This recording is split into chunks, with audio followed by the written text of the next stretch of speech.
السلام علیکم ګران شاګردان اولاد وک شروع جوړ بس راځو د نن سبق ته د نن سبق چې دی هغه بیا هم په انګریزي کې د ورب درې فارمه زده کړئ راځئ نن درې فارمه د ورب د هم زده کړو د نویو ورځو معناوې هم زده کړو او تلفظ هم زده کړو دا ډیر مهم دی ځکه چې انسان کله ټنسونه زده کړي نو بیا په ټنسو کې مختلف ټنسونه یې په هغو کې په مختلف ټنسو کې مختلف فارمان استعمالیږي په بعض کې دوم په بعض کې درېیم په بعض کې اول فارم استعمالیږي نو ځکه د دې فرمان زده کول لازمي دي راځئ راسره وایسته پرمیټ معنا اجازت ورکول پرمیټډ اجازت یې ورکړي پرمیټډ اجازت یې ورکړی پرسویډ راضي کول پرسویډډ راضي کې پرسویډډ راضي کړی پریټند معنا بهانه جوړول پریټنډډ بهانه جوړه کړل پریټنډډ د تټ فارم دی پرومیس معنا وعده کول ژمنه پرومیسډ وعده کړی سیکنډ فارم دی پرومیسډ تھرډ فارم دی فارک درول موټر یې درول پارټ سیکنډ او تھرډ فارم دی پارټیسیپیټ معنا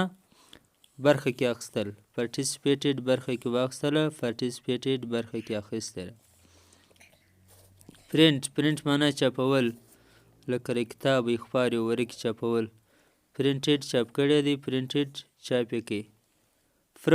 پروګریس معنا ترقي پرمختګ کول پروګریس پرمختګ یې کړی دی پروګریسډ دا هم د دې سیکنډ تھرډ فارم دی پرمختګ یې وکړي پروهیبیټ معنا منع کول پروهیبیټډ منع کوي جناوی ګرځوي پروهیبیټډ منع کړی دی پروټیک معنا تحفظ ورکول ساتل